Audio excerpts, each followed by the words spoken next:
have use an Creek echo, Road detour. just in case I need to Because share. like BMS sign as they're coming south. You have to now, just. oh, I should turn on Bengal and get on Creek. Meters that keep like. Because we have Meters all the way to zero. going on a Dayport, it really does.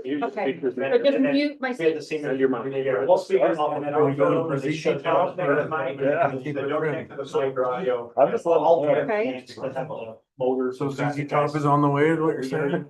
That would be super, because I have constituents are like, what do you? Oh, yeah, I know. It's gonna be done in. I can really get it. That's what we did. Do you know who ZZ Top is? No, we actually did the technical construction guys, the secret and everything. Uh-oh.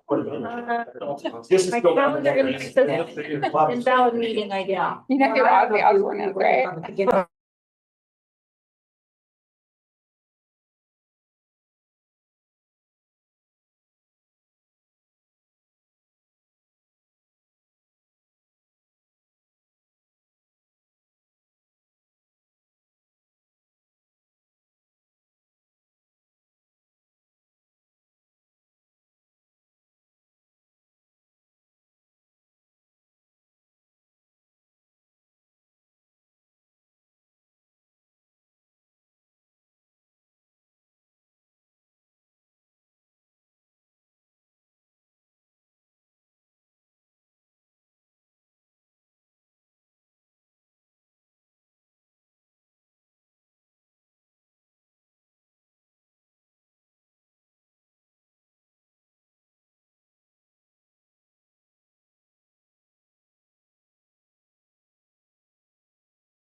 We're good to go. Good. Okay. Okay, thank you, everybody, for being here. Welcome. This is the Cottonwood Heights City Council work session for today, Tuesday, July 15th, 2025. I am the mayor of Cottonwood Heights. My name is Mike Wickers. The first item on our agenda today is item 2, which is a review of our business meeting agenda for this evening. We will start our meeting tonight, as always, with the Pledge of Allegiance. I've asked Chief Pilgrim from UFA to lead our pledge for us. And then tonight is the second meeting of the month, so we'll have our city council committee reports. And then we'll move into a citizen comment period. We have 3 different reports tonight after citizen comment. The first being a report from Wasatch Front Waste and Recycling. The president and CEO, Pam Roberts, who is retiring, will be giving this report. And so we'll also bid adieu to her as she transitions into a new stage of life. And then we'll move on to two of our quarterly reports. The first one will be item 6.1 from our police department, Chief Russo, and I imagine Candy as well, Chief, right? Yes, sir. And then we'll move on to a finance report from our finance director, Scott Jurgis, and I'm sure you're all prepared with that, Scott, right? Yep. Great. So for this evening, we have 8 action items to consider as a council. And we'll begin with item 7.1. Consideration of ordinance 441-A, approving a general plan amendment for 0.95 acres of realty at 3526 East Union Boulevard.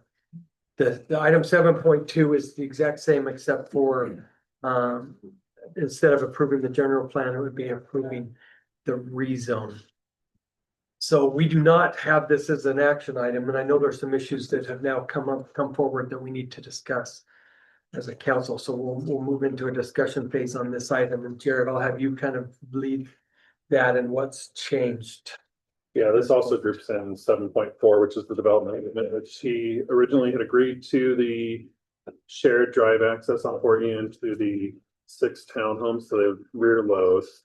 And then a 25-foot setback on the western side, but he's now asked if there would be a consideration of doing 15 feet on that side for spacing.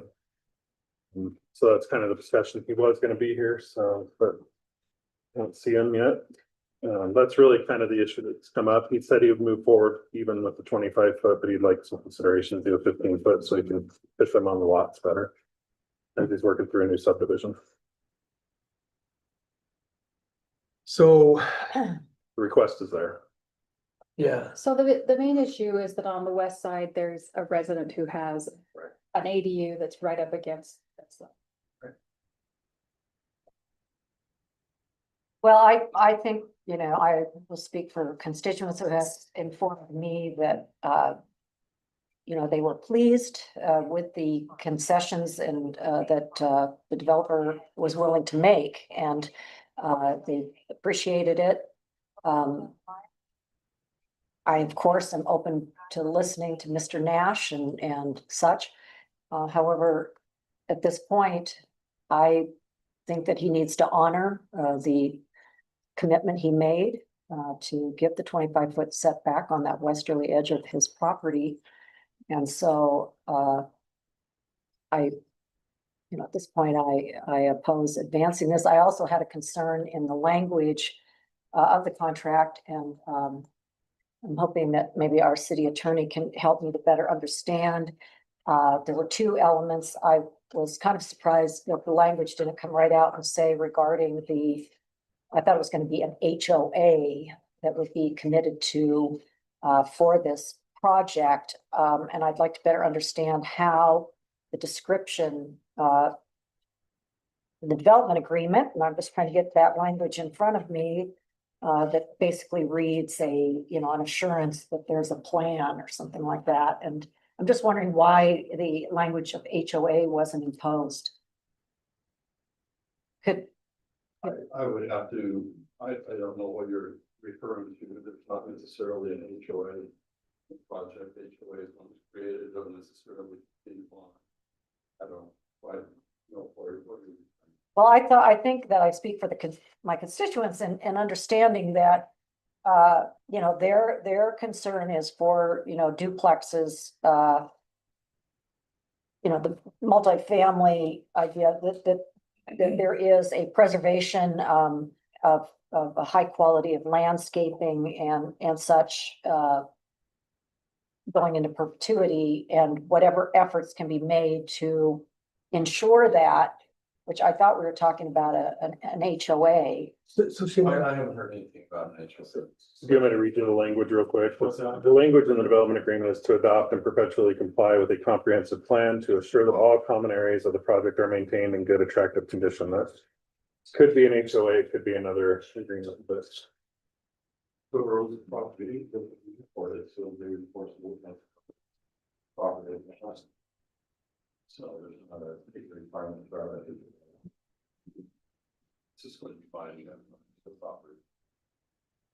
That's probably their property. when they share a common easement or ingress, would they, who would be responsible if they didn't have an HOA? Would it just rely on them? Yeah, okay. The purpose was there. Well, and I'm also interested in these development agreements having, in essence, a remedy for both parties, should either party default on the commitment. I don't see that in the development agreement. Or say what? Well, it indicates that, you know, we understand that the arrangement is for the developer to do these 3 things.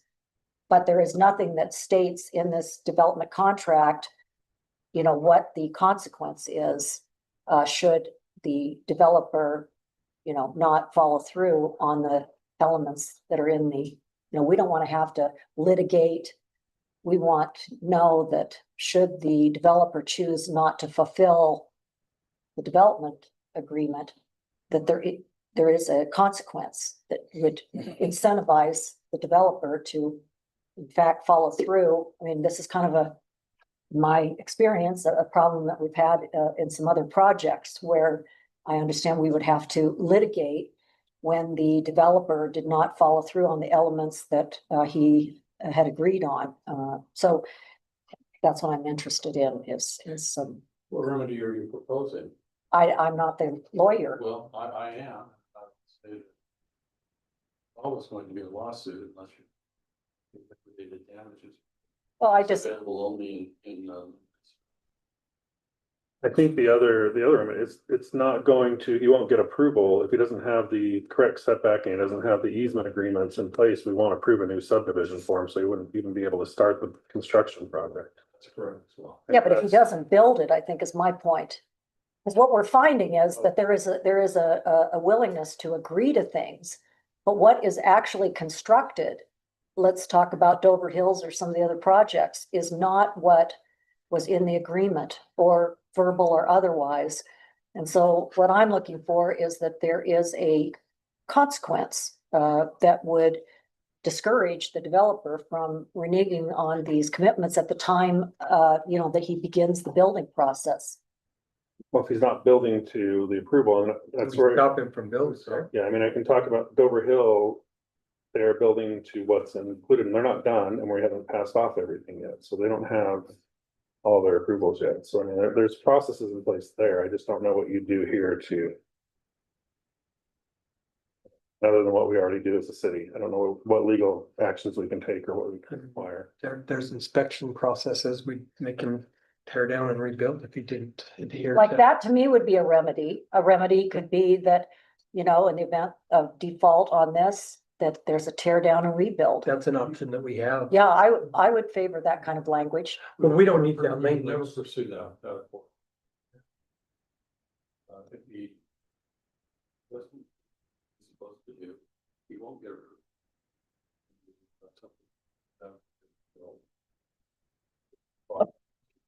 But then our remedy is a loss.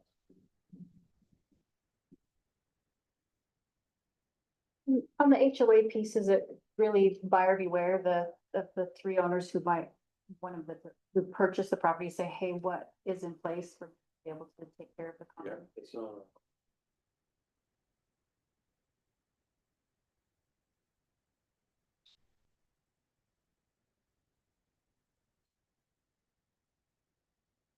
they may well say.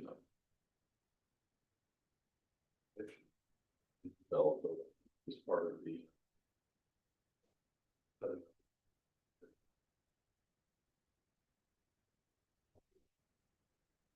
HOA, and then have a process to give that HOA over to the resident. And that easement that will be shared, that's a private driveway, right? So they have related to, I have a flat lot and I share that parcel with whoever comes around. So there's actually a separate parcel and we pay taxes on it. Would that be something that would happen here too? Certainly is, or they can,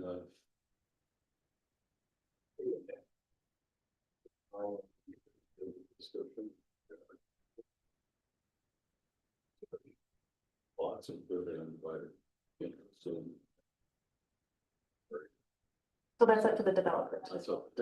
I've seen it done with an HOA, I've seen it done with reporting on the title that, when you take this over, you're responsible to maintain. That's something we'll check if during the subdivision process to make sure that these three conditions are met. They're gonna record something, whether it be an HOA or a agreement on those common area.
where the congestion So I talked to comes. Scott Bracken about this. Yes. Because I know he studied it too, and he said the pinch point is the distance between the Wells Fargo building and Czech City building. And that's where the constraint is. That's why we had to go back down to the 2 lanes. Correct, going north. Correct. So what I'm asking, and I'm not saying that the 3rd lane might not need to be there. I would like to expand the scope of this project to at least give us the trade-off of what happens when we put in a median, what's expected to do, what's expected to happen to those backups. And to tell us the fear for us is that it was gonna cost millions of dollars to buy out Czech City, and is that the best use of our taxpayer dollars? I would like the scope of this project to include those things, if we're going to spend the money. And you're only talking like inches that you're gonna need I on. know, and Scott Let's said, see. right. So exactly. you're not talking millions, plus there's corridor preservation funds that are perfect for this project. Far up with the median do you think we should go? If there's a way that you can have a median that had some protection, but I think that if we were to stop folks from going into Starbucks, for instance, that median would be pretty significant distance wise from the light to Starbucks, which I do think would then impact the McDonald's and then the So gas the station. issue with the median to me is you're gonna stop cars from going to Starbucks or McDonald's, and they know that, they have studies, they're obviously big companies that know this for sure. Or the cars are just gonna go to the end of the median and do a U-turn, and I don't know if that's any safer of a, Or that's congestion. yeah. That's what they do on the north side. What, I don't from think we're where? voting tonight, No, no, no, whether or no. not a median should be included or not. All I'm asking for is that the scope of this project be expanded to address all of the possibilities and not just the foregone conclusion that a 3rd lane is going to be the answer to our traffic problems there. I have no problem with that. I wouldn't mind, I would want to include as well if we can, and if this is totally out of scope, that's totally fine. When I met with the franchise owner of that McDonald's, which I believe is, I don't know the numbers, but I believe it's probably a decent contributor to our general Is fund. this the same owner that is a friend and client of yours? I don't have friend and client. No, first time I ever met him was in the lobby of the McDonald's. Okay, Where, well. anyway, I'm gonna move on from that. I don't know what I'd like that to be means. clear. I think we, in this council, rarely recuse ourselves when we have, asked the question, are there business associations, et cetera? But I think that as we explore these things, this is a fair question to ask is, does anyone need to recuse themselves? Yeah, so the answer is a hard no. Okay,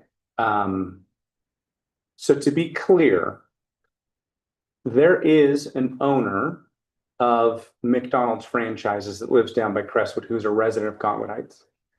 And I said, hey, do you happen to know the owner of the McDonald's that is on Highland Drive and Fort Union Boulevard? I'd love to ask him about what his impact with traffic would be. So I went to the McDonald's, met him in the lobby for the first time. okay. Haven't talked to him since. But he did say that he had another location where they put a median in, and I think he had a decrease of, I don't know what it was. I want to say it was a couple $100,000 of revenue just based off of one little traffic change. So I have no problem. I do think that we do owe it to residents and to folks to look at all aspects of if it's a median, if it's adding a 3rd lane, what the impact to businesses would be. So my initial thought is, I don't know if it's out of scope or not, to just say if we did X or X or X, what would the impact be to businesses nearby? If that is totally out of the purview, I totally respect that. And I can take that back to the consultant and see if that's something. that So they can- you could actually engineer this in such a way, and this is the way it's happened at Fashion Place. Yeah. Where there is an allowance for cars that could turn into the McDonald's left, That's very true. still be a median, right? That could, but protect people from being able to turn left out of the McDonald's and cause all of the problems. Yeah, where Or else- turning into the Starbucks to cause all of the problems. I think, where else do you see that? Yeah, That's Where Union Center, or whatever that is, I mean, turns into 1300 East. I don't know if we have the room for that, but it does work. I know what you're So I'm talking just- about. I'm just asking, in this project scope, to expand it beyond just, there's going to be a foregone conclusion of a 3 lane. That's all I'm Yeah, asking no, for. I'm fine to look at that personally. At the end of the day, I want to make sure that businesses don't have a drop in customers, because that'd be a bummer. And then also that residents or folks driving on Highland Drive can get in and out quicker. So whatever, and safely, whatever that is, I'm for. So I have some fundamental questions that I need to get clear on that are a few steps before advancing this, even though it's a 30% design and I still am also not clear if there's really a limitation to the amount of money that we the city will spend relate to pay Lochner, because I saw all kind of à la carte hourly fees, etc. And so a step before is to understand, which, I understand there's 3 funding sources. I'd like to review that. I'd like to understand what the funding sources are, the timing of each of these funding sources, and whether, for instance, the impact fee funds that we need to use, I don't know by what date. I understand there is a deadline coming up on that. Does anyone at the table know? Do you know, Ben, when the impact fees that are part of this, how much impact in the way of impact fees, and when we'll lose them if we don't use them? And my last question on that is, must we apply it to this project? Because one of the things that we all agreed on back in January at our retreat was the need for a comprehensive safety action plan, which we have shelved because we have said there's a potential $100 copay for the city. Now, this was again, the fund, 100,000. These were funds from the SS4A, Safe Systems for All, that we qualified for. But we all agreed that a CSAP we could find out if there's a company that could perform the CSAP for our city, perhaps for only a couple $100,000, which then our copay on that would be much closer to $50,000. So I guess what I'm getting at is, if we're looking square in the face at what we're contracting with Lochner to push up against $50,000, why not take a step back and fundamentally come to understand what our active transportation plan is preferred for this city? I happen to bring with me something that you'll recognize it as a zoning map. But the reason why I brought this is that, and I have said this from the time I took office 3.5 years ago, this project is based on a sense of urgency to add this protected bike lane on the east side, which I understand is one of the 3 funding sources that the county, I believe it's through the county, has approved this east side. So if we're talking, Highland Drive is here, and we got Brighton High School here. And so we are putting a huge amount of staff time and resources into creating a protected bike lane along here. So right now, we don't have an active transportation plan for the city. We know that the first neighborhood byway was built east-west, but truly, for whether, I don't know of any students, there's not even a bike rack in front of Brighton High School. So how many students are actually going to leave Brighton High School and bicycle on this protected bike lane that has been portrayed as one of the compelling reasons to do that? I don't know if there are any students that ride or would ride there. But what I am pointing out with this map is that there is a way to have a more safe and a pleasant bicycle route for those moving east-west within our city, just south of Fort Union Boulevard, without putting the amount of time and resources into this project of expanding Highland Drive outward to the east, into the businesses, which I have a statement I'm going to read from one of the members of Ellen, we don't have the time for this. Is a very important. So if we don't have time today, I would like this to be postponed. It's on the agenda as an action step in the business meeting to vote on this. But I am asking my council colleagues whether we really are are we putting the cart before the horse? I stand with Council Member Highland. I have been vociferous against adding additional vehicular lanes that induces demand. It will bring more regional traffic through our city. The fact that it backs up during rush hour is what rush hour is. During rush hour, things slow down or it gets congested. But to keep widening our arterials and collectors throughout Cottonwood Heights is not the So answer. how do we address? Well, we have a subcommittee on active transportation that can be engaged to identify where do people roll and walk? Okay, but how do we address getting cars to go throughout there more efficiently? Cars are moving through that area and it's called rush hour. And during rush Totally hour, understand, but our job, right? Citizens don't build roads, citizens don't design roads.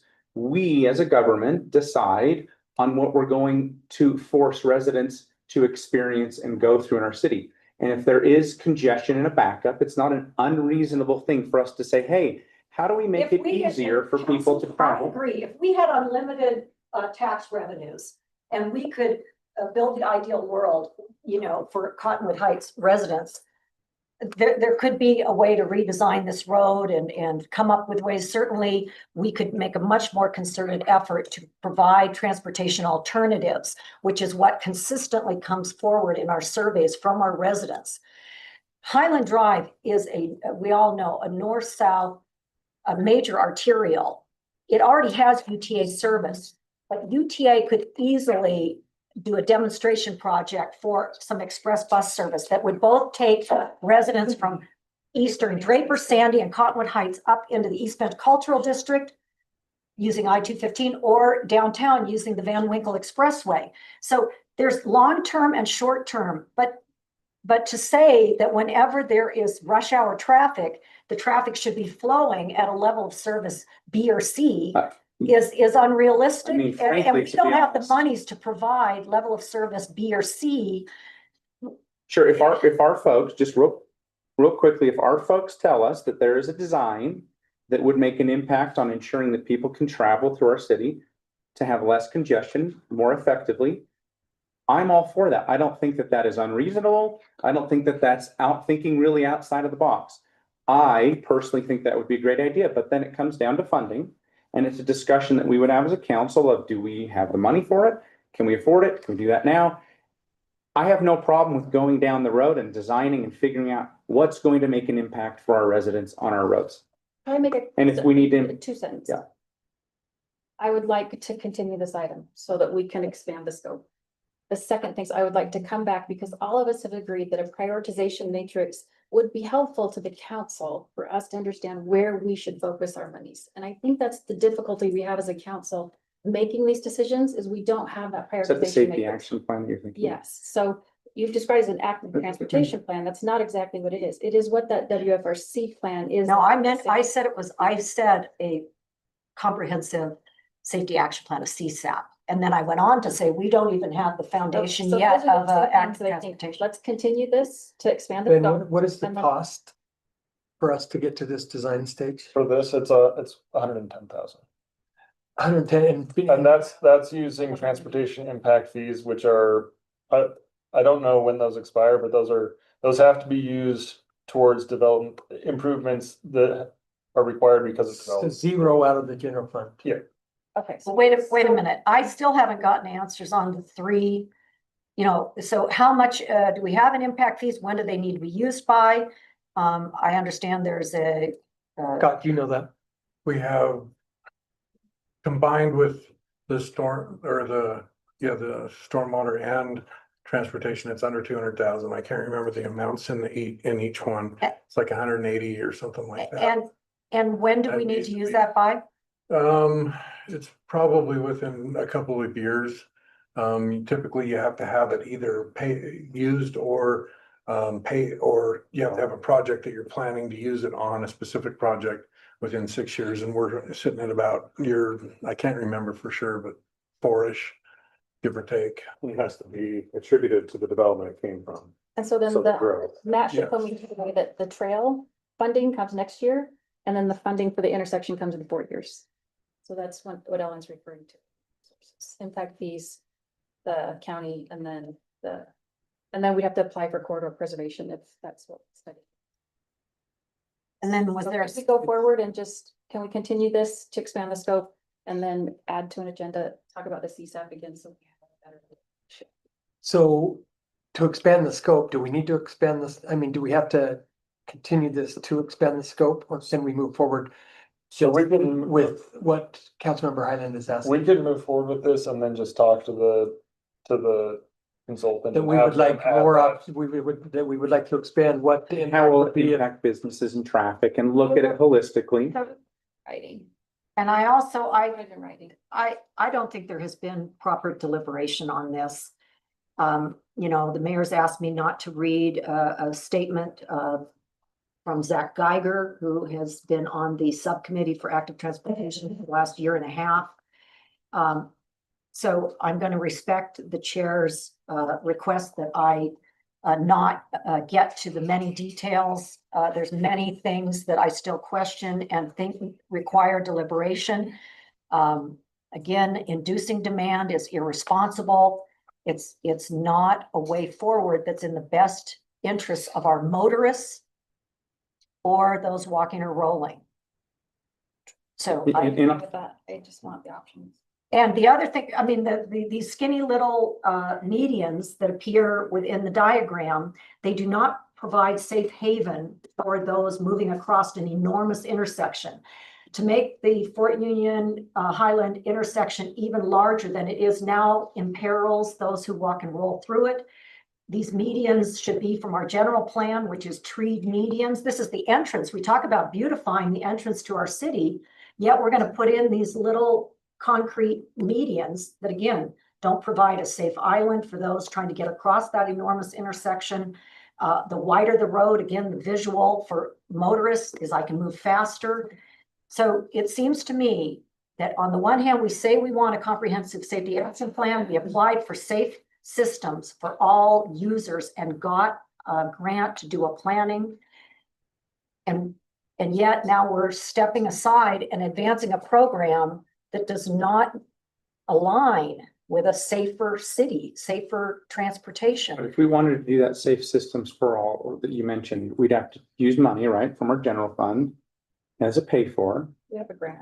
Well, I question whether any of these three grants could be applicable to paying for that, our part or our portion toward the SS4A. Can I get an answer on that? So the impact fees can't be used for Right. based on what you just said, because it has to be for a specific project. For growth, I think is what he said. Is that Has what I to heard be you for, say, it Scott? has to be attributed to the growth coming from those projects. So you can't just use it anywhere. It has to You be. can't refinish the road surface that already exists. That wouldn't qualify. So they're not quite apples to apples. And you couldn't So just that- replace a stormwater pipe. It would have to be expanding the capacity of the stormwater pipe. Things along. So one of the things about this intersection and that's unique about Highland Drive, not unique, is it's an arterial road that moves people from the south to a freeway entrance at Highland Drive. If you saw what Salt Lake City has been doing into some of their streets, the state legislature basically came and said, if you keep doing this, they basically had laws that didn't pass, but came close. That was going to take away their authority to do that anymore. And so this is a regional road. Of course, we can do some things with crosswalks and things to make the road as safe as possible in those instances, but this road moves traffic. And I can guarantee you the state's not going to be willing to let us not have that be the function of Highland Drive. Well, as much as I we, am not, Mayor, I am not suggesting that I'm going to bring regional traffic to a halt. I am suggesting that there are ways to move people other than move cars. And we can lead out on this. I am not saying to restrict it. I am saying not to expand it. This project also to expand and then say we have a protected bike lane where there are driveways coming out of those businesses along the east side to the south of the Fort Union Highland intersection is very unsafe for those who walk and roll to be moving across places where motorists are coming in and out of the businesses. Likewise, over at the mall on the northwest side that houses Whole Foods and other, in order to really have that be a safe bike track, we should really be closing off the two entrances, egress, ingress on the east side of that mall. Because again, it doesn't jive to have high access with supposed, telling that pedestrians and cyclists, this is a safe place for you to ride when cars are coming in and out. That's high access. That's why we're slowing traffic down wherever there is high access points. This road already has 3 lanes on the west side of the road. The lanes are so wide on the east side of the road. And you know as well as me, you're the one who taught me this, the wider the lane, the faster cars feel they can go. That's correct. And those lanes are so wide. Limiting it down to 3 will actually, in my opinion, make cars feel less comfortable in going faster. It's just going to move them and not make them go from 3 lanes to 2, which is where the congestion comes. As soon as you come through 7200 South, you have 3 lanes, it goes to 2. And that's where everybody's, well, I've got to be in the right lane because I'm going to get on the freeway. People cutting up on And people are, shoulders. and so that's the bottleneck. Well, That would just move, I am convinced that would make that traffic more safe. It would get cars my question, through the intersection more efficiently. Yeah. so I my agree. question is, are there known pedestrians and cyclists at the intersection of Highland Drive and Fort Union Boulevard? Of course there are, and they deal with 3 And lanes on one side of the road already. The country is at intersections, they are removing vehicular lanes to make it safer for all users. Adding more lanes does not make it safer. Yes, I'm not asking for us to be the judge and jury on that. I'm just state again, what I'm asking for is for the options. And that the scope of work include the options, not the foregone conclusion whether we need a median or not median. We're gonna have to have options because it depends what we fund.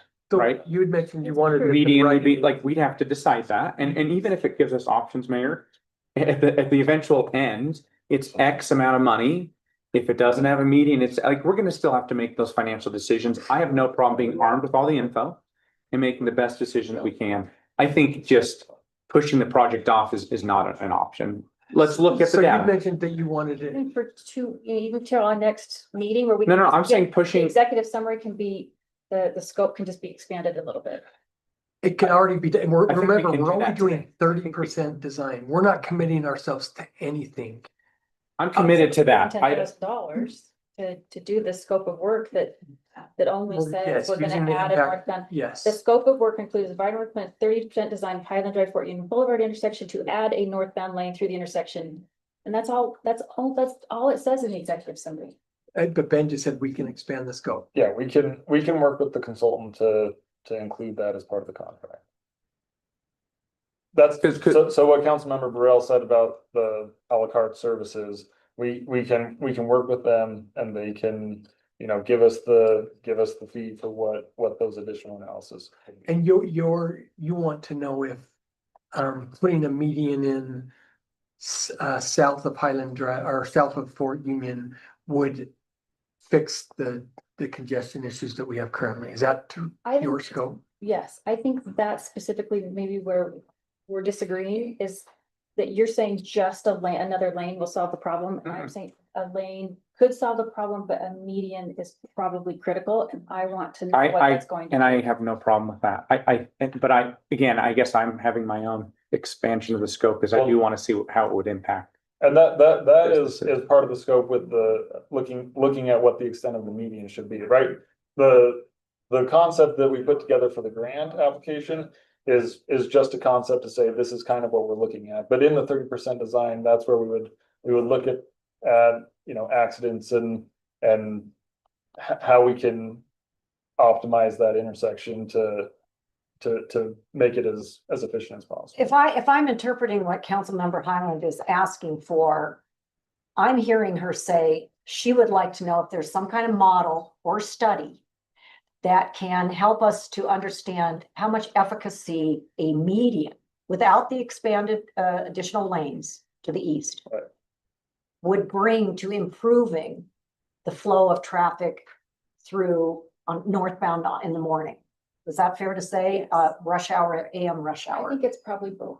Is that even But I possible don't- to your knowledge want them to come back ask? and say, oh, that this that is be part of the a- scope? And I can work with the But the consultant to see scope what says they do all sorts of traffic modeling, so it's something that I would imagine they have done and are capable of doing. And my only feedback is I agree. I want to make sure that we look at all impacts that this singular decision would have so that we don't do something and then they come back and say, well, look at what you guys did to my business or look, you did to this. I would like to know all the info before we make a decision of we're going to build a project, and I have no problem with that. It's me personally, so I'm good with that. And I want to make sure that we know how this is going to impact traffic, how this is going to impact businesses, how this is going to impact just holistically that area. I think that's important to know. Is that okay? I'm looking Yeah. Back at you. As far as my understanding of the contract is that we can do all of that within the contract that we're executing with Lockner. I'm going to put a pin in this and I'm going to come back and if this does not occur. Well, I would Well, I think support- we're all being very Really transparent with it, so. important that this, in writing right now, it only says one thing. And so I'm being asked to trust that it's going to be a scope beyond what's in writing. Well, And since there's only four, I like clarity. since there's only four of us present today for representing the council, if Councilmember Highland and I both feel strongly that we want to delay an action vote tonight to continue it to another meeting, would the mayor and? It's not that and Councilman I'm on Holman this support that? urgent path. I'm trusting if our staff says that we can do it, I don't have any reason to think that Ben's not going to do just that, so. To me, it can be continued. The other alternative is to don't act it, but in the motion say that Yeah, that's it's what I was. being approved with the condition that that addendum be made to the contract. I would agree. I'm cool with that, 100%. As if it's in the minutes, it's in writing, it's approved that way, I would. So let's do support- this right before we can probably move on from this, but before we go in there, we can come up with a motion that we could be supportive of and we'll move it and we're good. Okay. We'll let you do that. Well, for the record, may I take 30 seconds, Mayor? Time me. Yes. For the record, I would like to quote Zach Geiger from the Subcommittee on Active Transportation. For any new developments related to active transportation, a working group of key stakeholder needs to be included. Active Transportation Subcommittee members can serve in this capacity as needed, as well as the users in the community. Think local users without cars that traverse these routes daily, more than leisure cyclists.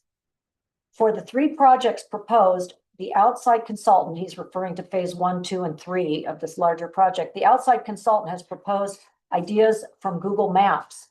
We need to go walk the route and determine what's needed to follow the comprehensive safety action plan guidelines that plan for human error. For example, on Highland Drive, there are 12 driveways that represent conflict points between 215 and Fort Union Boulevard. This is 12 opportunities for users. So now he's talking about phase 3. So he talks about that not being a suitable route. We should have a pedestrian prioritized light. Anyways, let's see, we understand the city is working to add this infrastructure. So I just wanted to at least put that in front of the council, what is coming out of the active transportation department.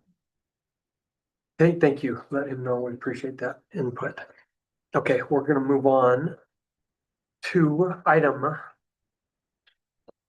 or 7.6, consideration of resolution 2025-56, approving and ratifying the bid awarding construction contract for the Creek Road frontage improvements project. Ben, you're back on. So this is a grant we received to fill in sidewalk along two places on Creek Road. So that's 7425 South, which is next to the castle, bed and breakfast. And then 2175 East, which is just east of Highland by that church. So this infills sidewalk in those two gaps to make a more complete street experience for those two roads.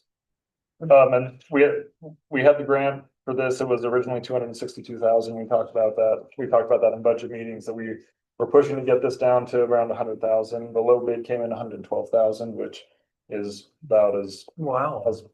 good as we can hope for. So So this is, okay, I'm sorry, I missed it, but this is actually for the area closer to me also, which is east of Highland, as well as closer up to 13. yes.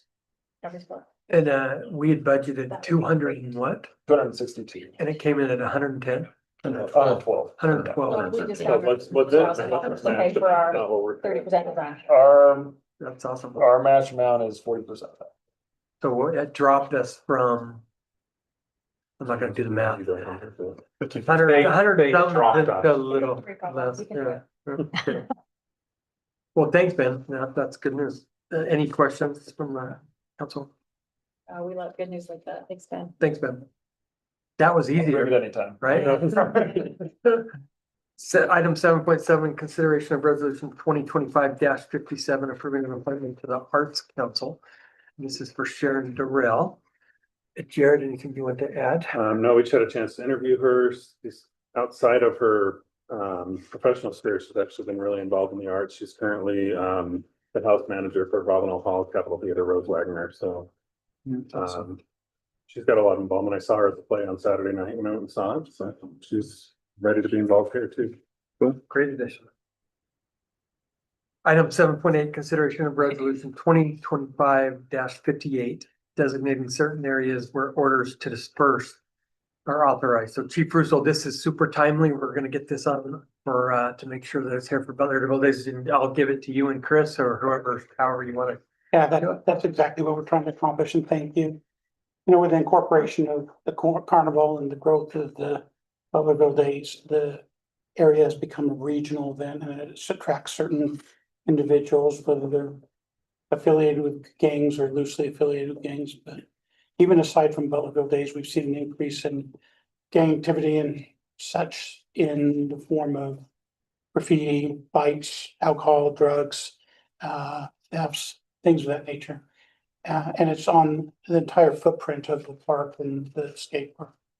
What this does is we're seeking to have you identified as a no gang area or prohibited area. What that enables it triggers another part of the statute once you do that to allow law enforcement officers to enforce orders to disperse in that designated area. So we don't want a situation like West Valley had, that ends in tragedy with baby strollers getting shot. And one of the ways to combat that is to, when kids start to congregate or situations evolve, before they turn into a situation, the officers can go and disperse those people. They could even remove them from the park and for 48 hours, which is super helpful. And it's a good tool. And we would ask for your support. I brought Captain McHugh here in case you have any specific questions as to what we're seeing in the area or what it's accomplished. He has specific knowledge as to how Taylorsville was effective in implementing this same strategy. Thank you. Captain McHugh, sorry for calling you Chris. No, Chris is great. I'd Your much official rather. title. Taylorsville enacted this exact same ordinance. It gave them the power to remove people from their from Taylorsville Days. They utilized it a little bit more, like a lot for their days. It was the only time they haven't had a stabbing or a firearms related offense in the last 4 or 5 years. We've been very lucky. At the end of Butlerville Days last year, we had a large fight that broke out in the carnival area after we were removing everybody. Most of our officers were already out on traffic control posts. So it left 3 or 4 officers to try to break up a fight between 15 to 20. I don't want to call them kids, young adults and children, or young adults and teenagers. It's something that, like I said, we've been lucky, but luck's not really a tactic that we want to rely on for keeping people safe. This will give us some teeth to remove people that are known gang members. We will have support of the Salt Lake Metro Gang Unit. They will supply us with some bodies to identify any known gang members. I was on the Metro Gang Unit, but it's been 15 years, so I'm not quite as up to date. You just look a little older. Just It- kidding, just kidding, just kidding. Like me. So this ordinance will allow us to remove problems before they start. Awesome. And as a side note, he is correct. What happens is we launch the fireworks and then those people all leave. And then the carnival starts back up and all my staff are on points dispersing and removing, helping people exit the city. And then situations evolve within the park and we don't have the staff. So to that end, we've hired additional members from other agencies to help staff it. appropriately, so we don't have any. But this is one more tool that we would ask your support on. Any questions? Is there any financial note attached to this? This portion, no, we are having to hire some outside, officers to assist us. Taylorsville hired about 100 officers. We asked for 6. How big is their event compared to what we normally get at Butlerville Days? Is it It's comparable? very similar. It's similar. It's, everybody kind of travels around to the fireworks. Unfortunately, that night, we are gonna be the only, on the 24th, we'll be the only carnival going on. And then on that Saturday, we'll be the only fireworks and carnival going on. So with a regional event, we kind of pull in people from all over the valley because there's really nothing else going on in the valley that night.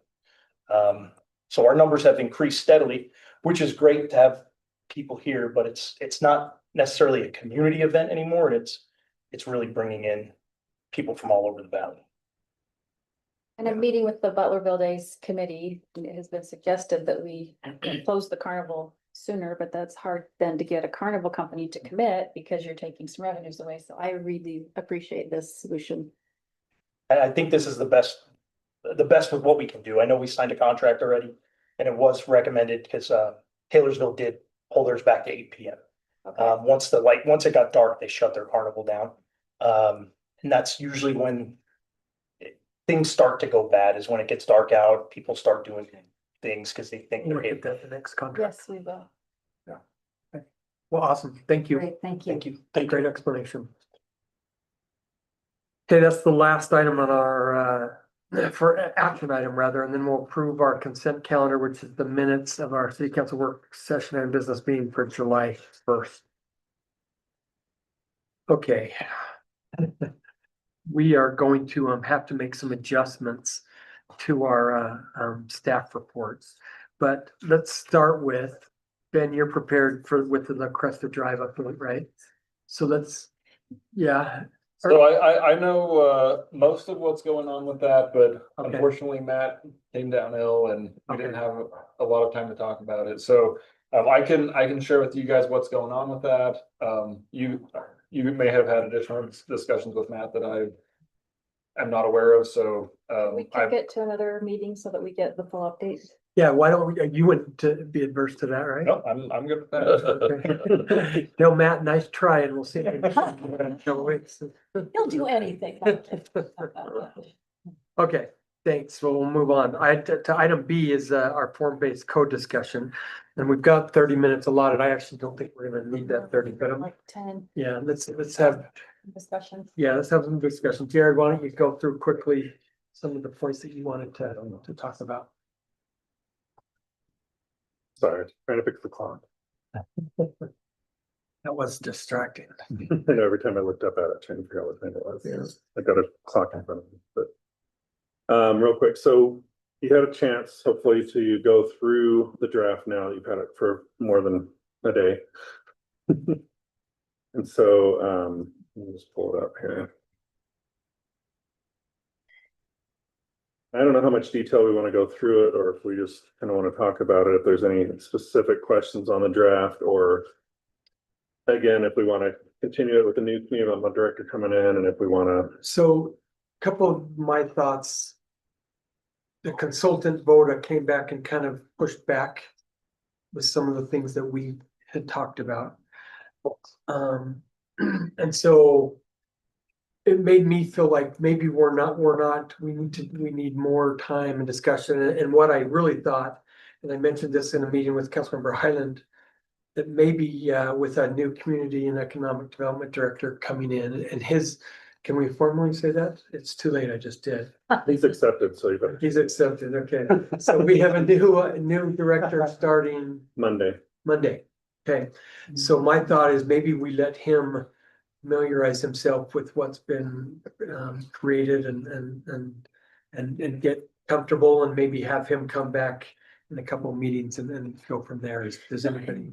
Go ahead. I really like that idea, Mayor, and I also, in meeting again with various constituents from District 4, there are some that are passionately opposed to form-based code, and I think it could be of great value if we could figure out a way to, whether I mean, it could be a town hall, but a way to allow for actual interaction with residents versus the 3-minute statement that they might have made over the last year or whatever.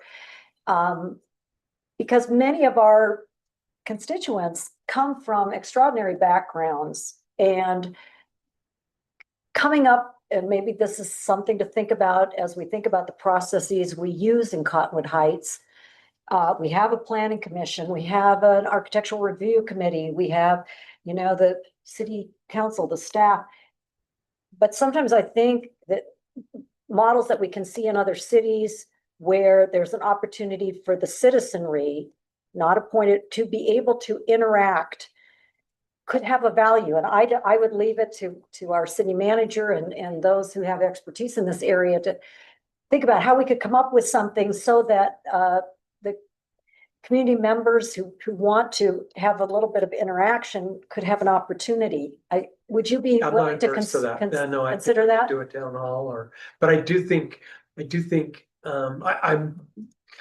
in agreement. I wouldn't have a problem with that, but I think letting this new director get this Absolutely, stuff I move totally forward agree without too. him. And so To see if it needs to go back to the planning commission, because Yeah, Greg, yeah. can you go to page 25, please, so that I can just, as an example, because I don't think it'll be surprising to you that I went through it with the fine tooth comb.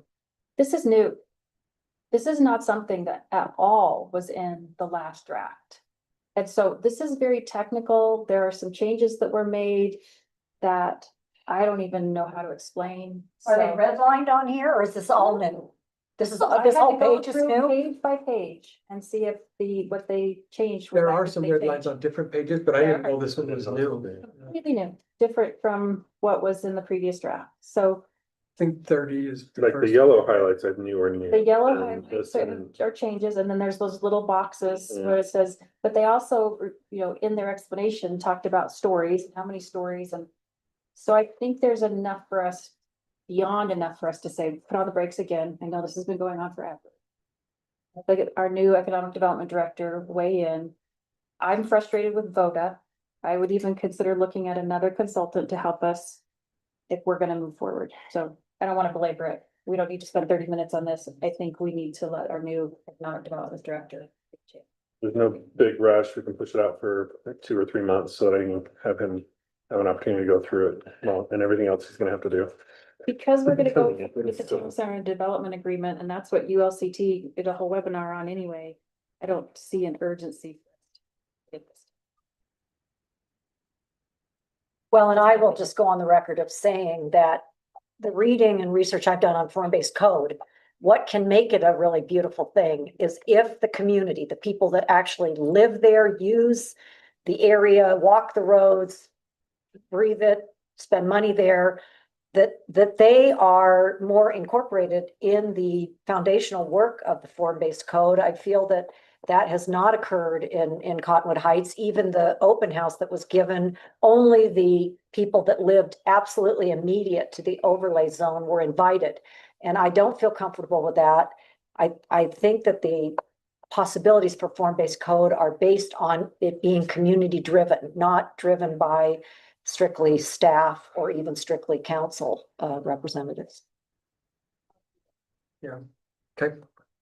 Well, I think we're in consensus. Let's hold off and we will. Let's get our new guy, and his first name is Tim. Jim. Let's get Jim Jim. Sprung, Let's get Jim up to date and we'll move from there. spun, there's no R. No He wasn't Jump in. sprung, he's spun. Okay, good. He's gonna be treading water for a while. I think he'll get up to speed pretty. Awesome. I know, I heard just today from somebody who knows him well that he is very impressive, and I thank you for finding him and getting him on board, Jared. Good to hear. Yeah. I've heard good things too. Okay, item C is a civil code enforcement discussion. So we've talked about this with some other past meetings. Jared, why don't you kind of lead us where we want to? Yeah, so if there's we're really just trying to get direction here if we really want to look into this at this point. Some of the benefits of civil code enforcement is it can be a little quicker for those who are more inclined to become compliant, and I'll let Chief chime in whenever he wants to here, but It also provides a little bit more flexibility and not as rigid as the criminal enforcement side of it, so that the ALJ has an opportunity to work with that person and try to, I mean, the goal is compliance. You don't, a lot of times, if you're doing this right, you're getting compliance, you're not getting the fines. It will have an added cost because of the ALJ and the time that has to go into that as well. So that's kind of one of the limitations. There's varying compliance rates depending on what kind of people you get and what kind of attitudes people have towards this. Some people will see it as a cost of doing business. They'll just pay the fine, see it as a cost of doing business. Versus our criminal code system right now, which is somewhat cumbersome, time intensive, and it's really kind of up to the legal system as to what comes out of that. Keith and I were talking about this, and we kind of see the benefits of civil as well as the holdup. There are people who are not going to comply unless it's a criminal action. So some cities have gone to a hybrid system, and I'm not really familiar with it. So we're going to have to look into that. If it's something you want us to spend time and resources on, looking into this and trying to come up with what we would suggest might be the best option. So if I may, just if you don't mind taking a step back quickly, has this then been tied to the short-term rental? The idea of adding the civil enforcement? It's where it originated, and that's kind of where I saw it originate in other places. This was short-term rental, but you can utilize it for any type of code enforcement. So weeds, property violations. You can utilize it in anything, but I think you need to look at, if we're going to do something like this, we probably want to look at a hybrid version that at some point it escalates to a criminal charge. May I read something from Yeah. CBC's website that I think will be enlightening? It says, in January 2025, the mayor and city council appointed an administrative hearing officer who will assist with processing code violation cases. And here's the most important point. The city administration believes that a comprehensive code enforcement system that uses a combination of judicial and administrative remedies is critical to achieving health and safety goals. The city has adopted regulations to create a beautiful community where residents feel safe and establish a standard of excellence with property maintenance. That's on their code enforcement. That's their first paragraph. So I guess I'm hopeful based on their feedback in Taylorsville and others that a combination will actually bring more people into compliance. Any issues, Shane, on your end on how that would work? No, I'm aware that some cities have pursued that approach, and we can certainly look into that. It would require, I think, some amendments to our code.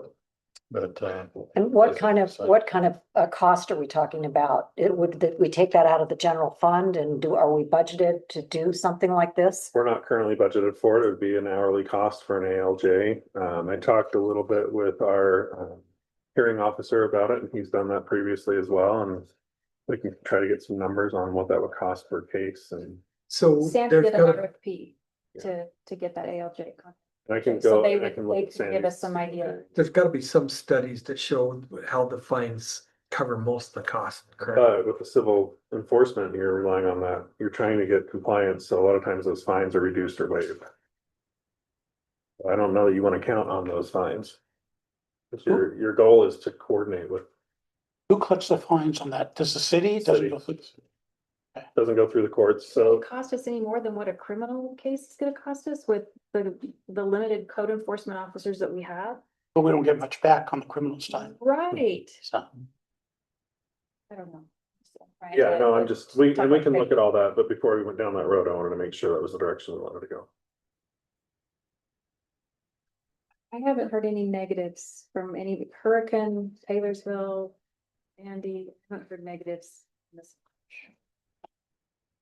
So are you asking about coming back with a study of what it would entail or actual going to an RFP or what, I mean, tell me what this is, what we're trying to Well, do. I would be looking at doing a study or trying to find staff time to look into what the cost would be and what the process would be. So we're gonna have to research that with Sandy and other jurisdictions and who have done it and see what the pros and cons are and come back with a more comprehensive presentation and discussion on it. Okay, I think we're in favor of that, correct? Yes. Yeah. Okay. Any other questions with that? Anything else you wanted to add? No. Yes. Okay.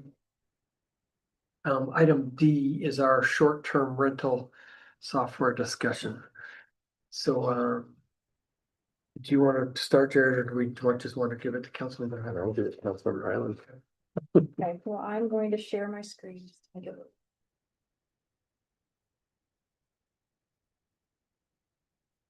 Where did Matt go?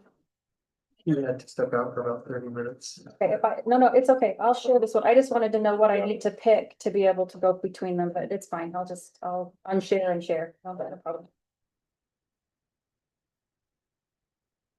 So this is just what's in the council packet, and you'll recall that when we last spoke, Sean Steinman had this great idea of temporary permitting, but that is not going to be possible legally. And so the mayor and I had a chance to talk about what might be our next steps, and also recall that this is the short-term rental committee looking to the council for some direction, and the council looking to the short-term rental committee for some direction.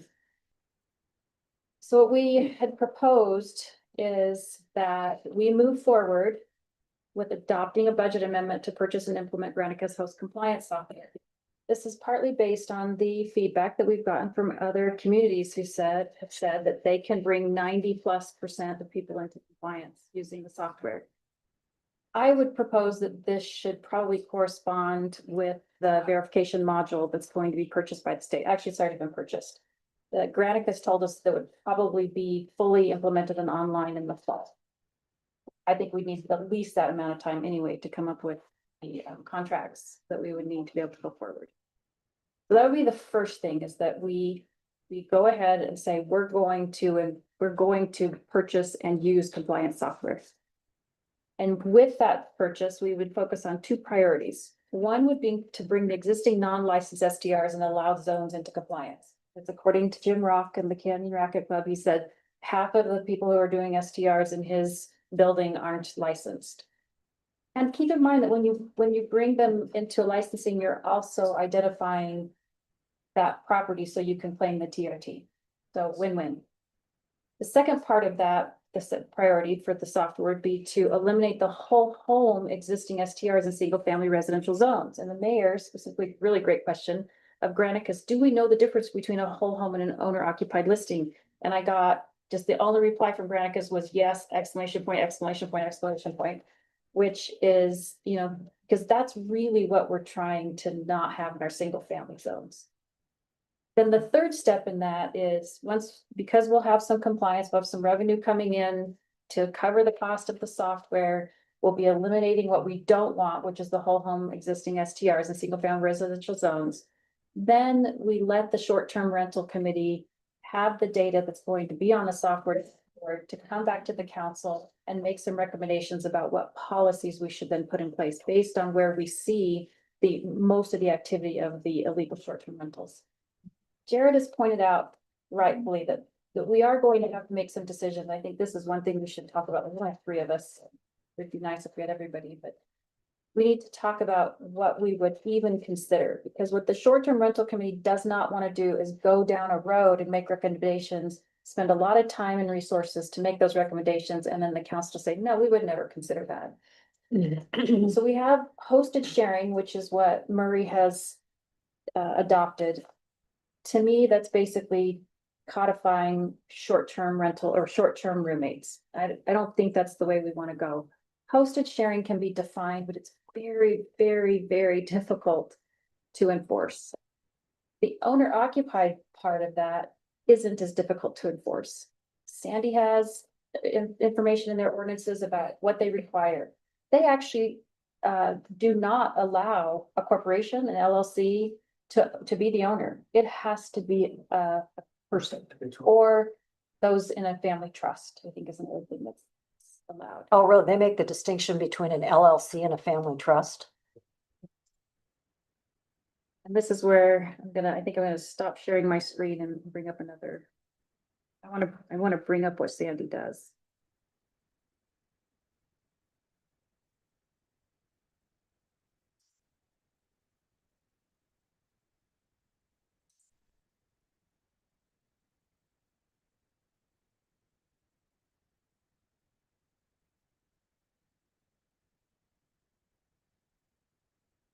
here so you can see it. So they require proof of ownership with the deed. They require that they present federal and state tax returns showing the address of the property, that they have a government ID subject to the property. And then that they have this affidavit that swears that they live there no less than 183 nights per year. They also only allow 182 nights per year to be leased. I don't want to go through a lot of these, Murray and Sandy City and Brighton's ordinances. I just want to at least convey to you the confidence that we can go through, the short-term rental committee can go through and come back with the best practices from those cities around us that would apply to Cottonwood Heights.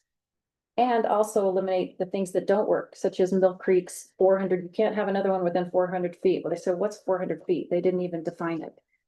So what I would like the council to decide tonight is, one, would you support going forward with the software with the two priorities that were suggested? And then the third point, would you support the short-term rental committee coming back to you with best practices for owner occupancy, which we can enforce? And then allow them to come with recommendations about where and how many we would allow. Well, the thought that comes to my mind is I think gathering this data through Granicus to understand how many whole house, is that what we're calling it? Whole house, whole home rentals are going on versus part of the home. That would be useful data before we would, make additional decisions.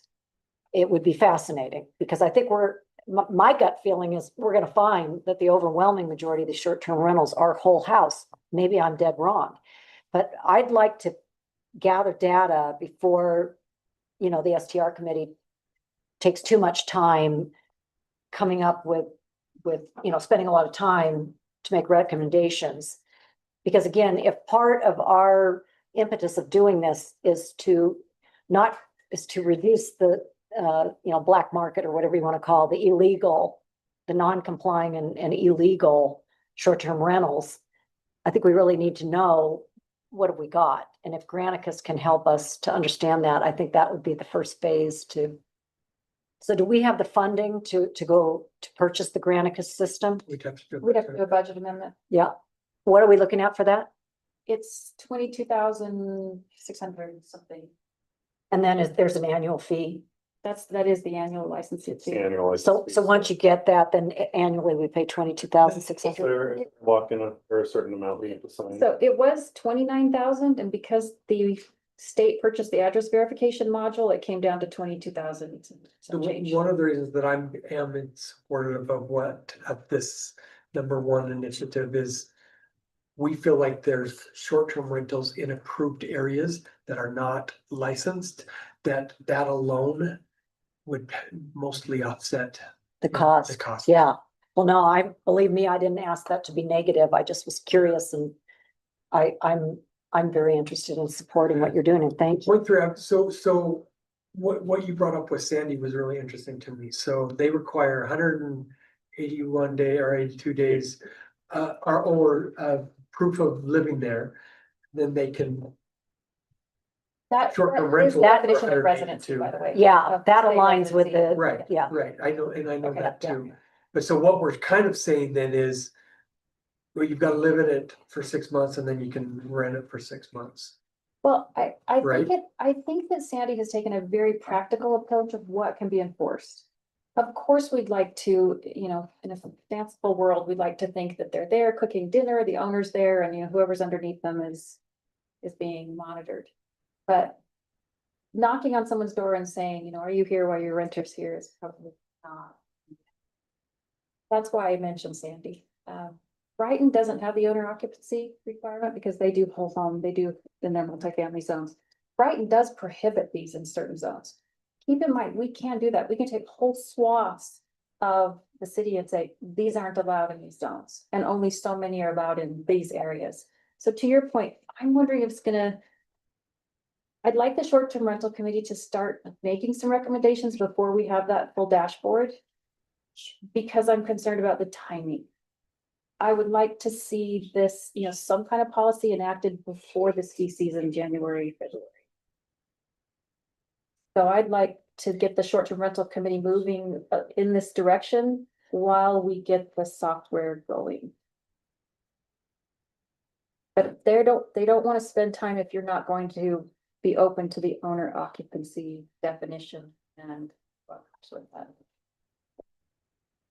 So I know we have the ability to define owner occupancy. So have you already done that with the committee? Is that what you're No, telling us?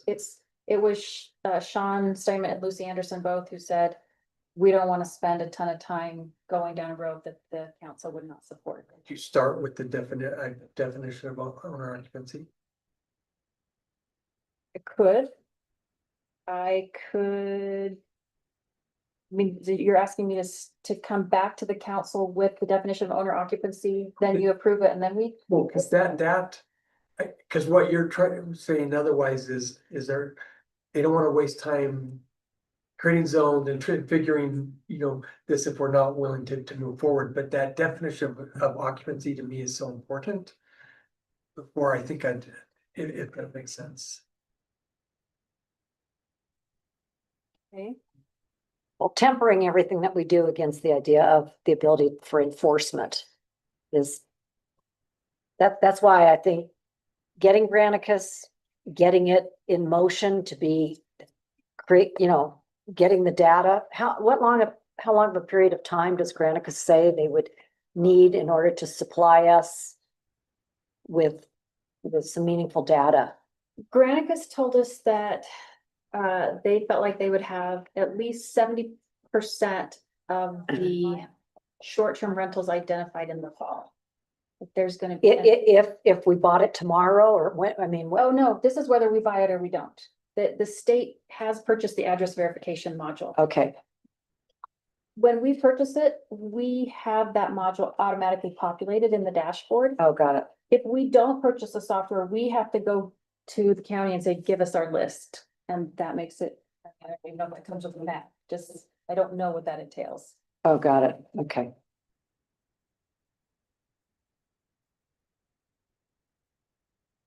Not to mention then we would have to take staff time to start sending letters and doing all the things that Brandon. Right. Yeah, that's what I was kind of thinking when you said you'd like to get it in front of the short-term rental season. Well, it's like the STRs are probably being confirmed in September, October, November. I'm sure there's some that do it last minute, but it's, I think it's going to get kind of tricky if the owners say, well, wait a minute here, I already have all these confirmed. I don't know, but if they're non-compliant. But if This is they're a capital. illegally, if they're operating illegally. Yeah. And you shut them down, they have to cancel all their rentals, but that's just part of the gig. That's gonna be relying on how quickly we can enforce on things with limited resources. Yeah, Just- That's true too. Well, I can't find the owner occupancy definition, but if you would let me bring that back at the very next council meeting, so we don't Sure. take too much. Sure. away. You looking on Sandy's? I am. But let's see. And were you proposing of just adopting their definition? Yes, That's what you were. I would propose, but like I said, it's really, I don't want to call it a Frankenstein approach, but it's really looking out at the other municipalities around us and taking the best definitions for all of these different things. What their application process, their exclusions, they don't allow, for example, the LLCs, the corporations that I just told you, those things we can look at. Brighton, Sandy, Murray, not necessarily to Murray to adopt their code, but some of their definitions. So I'll come back with an owner definition. Okay. Great. Sorry to push down, but yeah, I think that'd be great. Yeah, without taking more time, let's just do that. Thank you. Any other questions or comments? Okay. Well, good, we're looking up some time here. So item E, so is it crime data and analysis demonstration? So Chief, I know you've got folks I guess here. that's your- I do. I brought Emma and none of I make her bring the sage to feed me when she's here, but the city and the police department do not have a crime analyst or an analyst at all. Ms. Emmett here is working on her master's degree in that very field. I'm often asked about specific data for streets or areas related to, crime or speeding and things like that. And the information is in the system. We just haven't had a way to drill down and present it in an organized format. So she is going to explain what we can do and just give you a couple snapshots of it. But I had kind of the epiphany while you were just having that discussion. And I asked her this question. I don't know why, if you got that data on your short-term rental, why she couldn't infuse that into a system and get you some wonderful data based on what the other program you're looking at. And this I is just thought of Power that. BI, is that what this is? Okay. Uh-huh. So we just purchased that. Anyway, I'll leave it to her. Oh, she's already ahead of me apparently. Okay. Okay. So based off of our system, I pulled up the tickets. So right now, the top left corner, that is all of the streets that we're mostly doing the majority of our tickets. So this is all based on the month of May. So as you can see, Oak Creek is where. That's the high school kids. Which is, yeah, so right below that is our tickets by age, so our highest is 18-year-old. May I just ask, I'm making the assumption these have to do with motorists. Are these tickets to motorists? So, yeah. Yeah, these are the traffic tickets, yes. They're traffic tickets. Yeah. Are they also expired registration? It can be after the initial stop, like of a stop sign or speeding. That's a So secondary. these offense. are all within the stop sign and speeding was that what provoked the person to be cited? Is that, I just want to understand the data. Yes, so it's Okay. all tickets. This is all tickets. It could be some criminal, some. Yeah. But it covers any citation that's written. So, Processed by the court. so if you noticed an expired registration, it could be that. Yes, yes. So it's not necessarily all speeding. and No, it could red be a lights. pedestrian ticket. It could be any tickets. And with the Okay. system, we could dial that down into whatever coach would like, but right now we're just showing all tickets right now. Got it, thank you. Top right, I was able to break down our tickets by the day of the week. So as you can see, Thursdays, we're having the most citations being given out. Sunday, which is interesting too. So we can see what days we're having the most traffic within the city. Then we also have, I wrote the tickets down by our time. So that's the bottom right. So as you can see in the afternoon, we have the most traffic. We have patrol out there. So that's all of our ticket data for the month. Where's Westerling? I should know that. I know. Um, That's not Where's what? Westerling. That's the second one, I think. Yeah, so the second one, Western Lane, yeah, where is it? It's by the rec center. So it goes Coventry, Western Lane, and then Bridgewater. You notice I just. South Oak Creek and East Oak Creek. You put those two together, it would be. yes. Okay. Crazy. Then I've also taken our arrest data. So as you can see on the top left again, I wrote down the people we arrested by the days that we're seeing the most arrests. So on Friday, we arrested 9 people. So that's our busiest for the month of May. Right below that is our age group for arrests. So you can see it's like 34 is our highest. That's the most we're seeing for people that we're arresting. And then I've also broken down by the crimes that we're getting the most in Cottonwood Heights. So the 2 biggest ones that we have are possession of controlled substance and then assault. But those make up the biggest percentage of our arrests data for the month of May. That's all of the data I put there. Crashes, I've broken down those by the days. Saturday is our biggest, Saturday and Friday, which we have more people out. I've broken that down also by the streets, which is your bottom left. So that is showing what streets we're getting the most crashes. Then I've also broken it down by the type of crash, which is going to be your top right. So that shows the majority of our crashes are going to be no injury crashes. We had a couple possible injuries, but for the most part, we are just having crashes with no injuries. It's just a bit- You're showing all response calls, even those outside of the city, correct? That's fine. Yeah, Yeah. so our Yeah. only one that we have, it was agency assist. Yeah. Okay, yeah, because that could be really misleading. Downstate, yeah. Yeah. And we could pull that out, I'm sure, it's just the crash team goes Yeah. out on, because we have the multi-agency crash team, so we have to respond out on fatal crashes throughout the valley. This specific fatal is one that we're actually investigating as a. It's for mutual, what am I say? Conflict. Conflict of interest, thank you. It means the agency responsible had a issue, so we So we're handling. will investigate it and be the primary on it.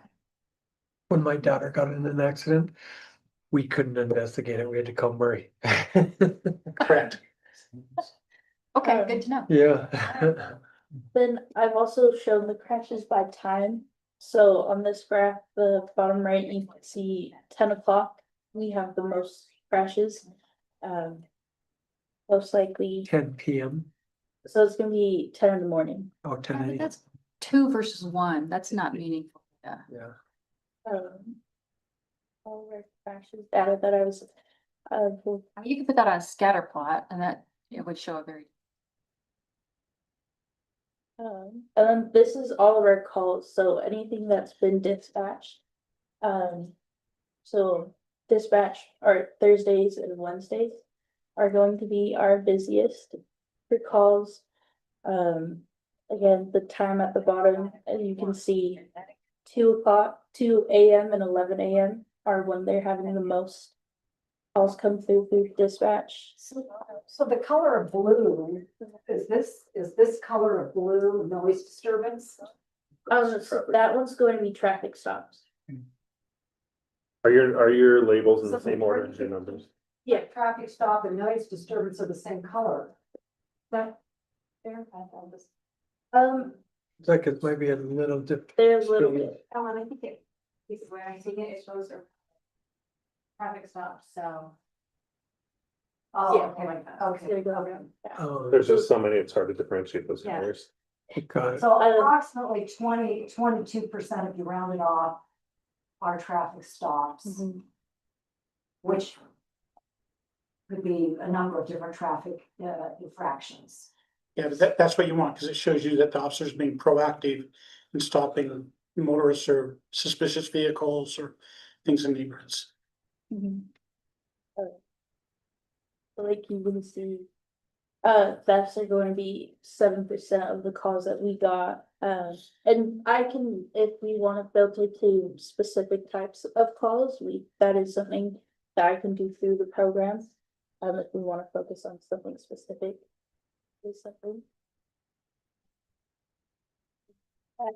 That's all the data I have so far for what we've been able to. So I've used Power BI for years and I love it. And so I'm thrilled you guys have it. And some of the things you can do, you have to be careful, like Councilmember Ryan said, sometimes you need more reference points than a single, interaction. But, that first slide with tickets, I mean, I had a resident call me screaming that we don't give out tickets on Creek Road. And if that data is corrected, it might be where we give the most tickets, right? When you. Oh, the entire road. Oak Creek, well, Oak Creek. Oak Creek is the Bright Bump Street. Oh, It's not God, Creek God, Road. that's not It's- considered yeah, it's the Creek, Brighton- okay, It's okay. the Brighton Bump Okay. that goes between the high. school Anyway, and- I love that we can narrow down in a month and see where tickets were given each month. And so tell me what what the plan is to do just more reporting type stuff, or tell me what you're thinking. Well, there's always a method to the madness here, so I'm looking to upgrade her position and create an analyst position. And so we can do this or more of it.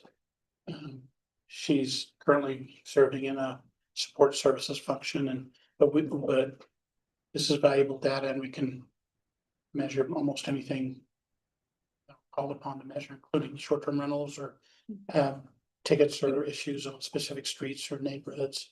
But we recognize that's in the future. I just wanted to give you a glimpse of what it could do. Animal control calls. Yeah, that's true. Mm.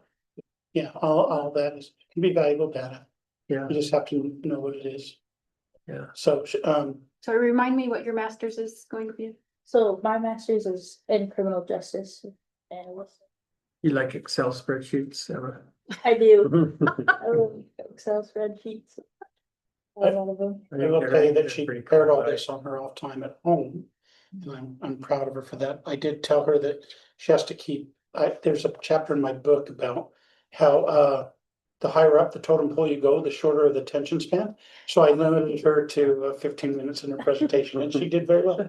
So, No, it's Emma, thank really you. great to know Yeah. that we can look at data like this and Yeah. very informative. Yeah, any other questions? for her? you know, so we might have some requests for you coming up. You never Good. know. So. Only fear and money holding us back. Thank Thank- you, Emma. Thanks, Emma. Great, so Ben, I'm glad you're here, so. Yeah. Item F is a city beautification update. I asked for this so that we could kind of see, we all agreed about what an important, how, and the importance of the entrances to our city, and then they're not, bad looking. Broken window effect. Yeah, They're not the exactly. broken window effect. Exactly, so excited for your update. Okay, so, yeah, this is there was a request to increase the beauty of our entrances to the city, so. The main areas that we focused on with this was the triangle that's Union Park and 13th. The I-215 off ramp to Highland Drive, and then the islands on Union Park going from I-215 down to Creek Road, so. The first two we've completed, the third is a little bit in progress, so I-215 to Fort Union, we've planted trees.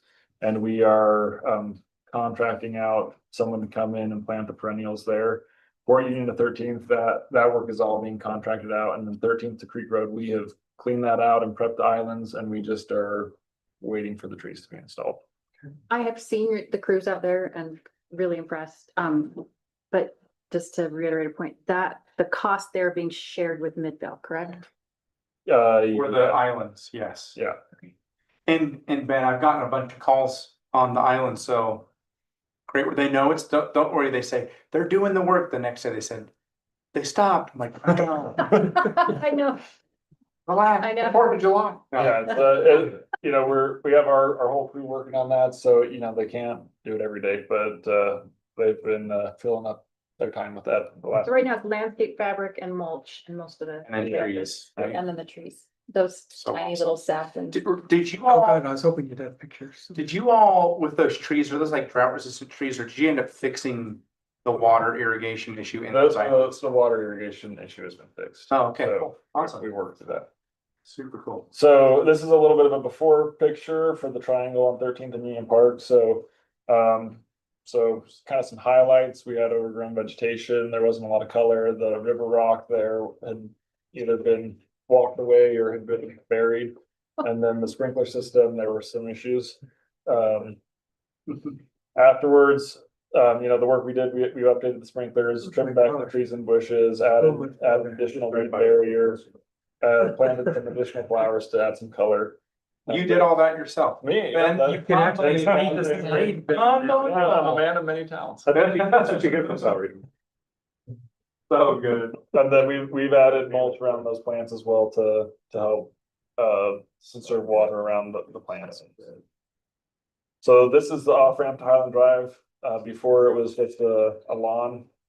And then we have, as part of this, cut out the grass, put that along there, added some weed barrier, planted some bushes and a bunch of flowers, and then added some mulch here as well. Hey Ben, quick question for you, because I think you know this area pretty well. Yeah. And about a year ago, I don't know if it was a car, but there was a huge chunk of the fence that was taken out. I think it was a car. Yeah. And since then, there's been a couple broken, what do you call it, slats or whatever you want to call them. Do you know what that's being caused from? Just kids having fun, or? I know that there has been a I don't know if it's a TikTok trend or whatever, but people punching out slats and fences, so. Yeah. Um, That's what I figured. I have a friend that lives down the street from me who had kids, they ran through his fence. They just ran through the fence. And I said, so you're gonna do it? He goes, I would have done that when I was in high school. I said, wow, okay, perspective. Somebody dared you. So it's a thing. So the only problem I have with this one, and it's not a problem with you all, is literally probably where that picture starts. It looks so awful from where UDOT's land is. Yeah. On that free coming off of the freeway. It's all that. I actually wonder if we could put some pressure on them to do something, because I noticed it, it's just awful. Yeah. And it makes you not even be able to see this until too late. Do it Go ahead. and Well, Bill. I was just saying, well, Matt and I talked about this and maybe you were involved talking with Matt too, but UDOT will see that they do, I mean, it's everywhere. The UDOT has property. They will call it a betterment, but they might let us actually do the betterment and maintain it if we want to take that on. I would be in favor of that. There's a cost associated with it and obviously the maintenance cost, but so he was gonna approach them and kind of see.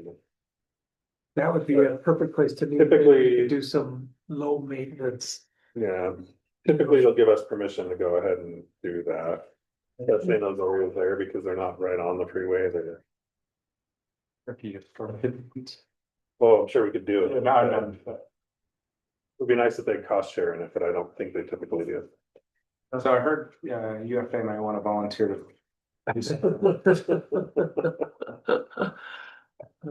Control that. And so is that right, Ben? Have you had that conversation? I haven't had that conversation. No, Matt and I just had a quick Okay. conversation about it, so I can't guarantee anything, but he was gonna. He was gonna reach out to them. Reach out to that, Okay. but it would be a cost to us as well. We good here? Yes. Okay. So then, obviously, like I said, this is a little bit of a work in progress, but these are the Union Park Islands. This is the stretch that hasn't been done yet, but it shows you kind of what the extent of it looked like before. There's lots of weeds, old debris, the sprinkler system was damaged. There were dead trees and tree stumps that were in these. And then, this is mostly the stretch, just from I-215 to, Fort Union, where we've been able to install the mulch and the trees. So we fixed the irrigation system, added new drip water system, removed all the trees and stumps, added the weed barrier, planted 20 trees. 22. 22. Is this from the leftovers of saffron sale? Yeah. Oh, is it? These are the leftover trees, that's why they're Oh, the good. 1-inch calipers, because they were free to us. I kind of love that. That's why they're really small. But So you that's can see- a great idea. Give them a couple of years, they'll be, I mean, there's probably a 3 to 5 year difference between planting a. By the time I'm dead. caliper tree. Yeah. So, Yeah, it's gonna take a little time. And then, like I said, the rest of it, we're in varying stages of getting that fixed up, but Can I ask you, that's gonna need some weeding probably, right? yeah. So do we have a maintenance schedule so that we don't get the call going, man, there's weeds everywhere, it's awful? Are we going to do something so that we, I think we're working through the details on that, and I think the hope is that, the weed barrier will help, but then, once a month or whatever, go out swinging by. Well, if I may, there are citizens that are so interested in doing sustainable projects that have to do with landscaping, and I hope the council will be amenable to coming up with some way. I think it also would defray costs to have really enthusiastic citizens help to put in perennials in these areas, generally related to our sustainability goals. Putting down the landscape fabric is thumbs down. It's really bad for the creatures that live under the soil. So and it punctures and then weeds come up through. So it's a lot of maintenance versus a mulch without the plastic lining, basically, with a variety of perennials that and they take over, and that reduces the weeds versus what it costs to put mulching out every single year, and also the weeds come up through the. I think the tricky plastic part and with mulch. this is since it's a median and you've got pretty heavy traffic on both sides, that it's probably not a volunteer thing, but there's probably other things in the city where it would make more sense. So I was thinking if we do take over the UDOT piece, maybe that's. Yeah, maybe, that could be one of them, Well, or even, I mean, Well, it's just that I Mountview don't Park think this has a bunch. aligns with our goals that are stated to protect biodiversity, you know. I think it and looks great. It looks great, and Good job, do Ben. we embrace our master plans that we have in place? I just want to always return to that. But definitely shout out to our crew. They're the ones they're the ones that have been doing this, and I get to present it tonight because Matt's out, but Matt's really been working with them to make sure it's. And they've been doing this in between all their other duties, so if you get complaints about potholes, just tell them to hold on. Tell them to drive down the theme park. If you hit a pothole, that means we're beautifying something. So is this, okay, perfect. Any other questions? Yes, Shane. I remember when the cast concrete signs were designed and installed, and I think they still look great. There are a few places in the city though where we have some small kind of pin signs on just the middle post saying Cottonwood Heights. I'm wondering if there would be any interest in 100%. upgrading those other entry signs. It's just right now, they're too short. You can't really put perennials out because it would obscure the text. I think Shane's talking about the. Talking the about signs on the- posts. Oh. So I think something, I mean, even there, I think we could do a lot of things that, like you said, For example, as I come into city council meeting across from Holiday, the bridge over I-215, and there's one of these signs, says, you know, Cottonwood Heights with the logo, but it's been there for 20 years and it kind of suffers in comparison to some of the other welcome to cities. I think we should have it say, Coming into District 4 from the Sandy area, Same thing. yeah. It's kind so of Shane, a big sign, Well, underneath it says, don't you wish you lived here? Yeah. Right? Something like that. If I can't pop up. so how many of those posts do we have in that meeting, do you know? Off the top of my head, I do not know. Okay. Cause I love the thought of using those for beautification. Holidays. And even if Butlerville it's signs days. or, yeah, honestly, The posts are there. the posts are there, Yeah, they're there. We must have used them at some point, or somebody did. yeah. You have the. So that's the next task. I think it'd be awesome. Yeah, so do I. And like Shane said, whether it's Cottonwood Heights, a couple of them could say, I don't know how many there, I'd first love to know how many there are. That's a great idea. I hadn't even thought of those. The ones I'm referring to stand about 6 feet Yeah. tall. Oh. They're those steel posts like. Yeah. The sign in the middle, and it just has this Yeah. sign that says Cottonwood Heights on it as you're entering the city. So Yeah. Got it, yeah. kind of a little bit simple and outdated. Yeah, I'd like a median that slows the traffic as they come north toward Giverny. There's a lot of people there that want it slowed down as people go by their entrance, and so we could have tree median to welcome you into our The nice, tree city. the nice sign. yeah. Welcome into Cottonwood Heights, a tree city. Hey, Phil, you do me a All favor and say your fixes money. tagline real quick. It's up here in. Here in my, Fair and money. On this back. It's famous now. moving on. I only can use it once this. And it's on his issues, Susan. Say that. Anyway, that's my update on that is, yeah. Okay, well, just let them know, we just tasked them to find out what we can do with some of those light posts or posts that Shane's talking about, okay? Yeah. Let's do, I mean, the more we can do, I think, to make it, fun to come into our city, the better. Okay, thank you, appreciate it, then. Okay, the last staff report. So actually, before we do this, Adam Nash is here. So, we covered, his agenda item on our review of our business meeting tonight, but, we did want to let him come up and, he had made a request to lessen the setback on the west side of the buildings. And so rather than just say no, we wanted him to come up and tell us what the purpose of that would be and why that would benefit his subject. So yeah, if you come up to Adam and speak into the microphone, that would be great. It's got a chisel. So maybe we can get some It's nonsense, but we did it early, so it's a few minutes of your time. Everything's working out just perfectly.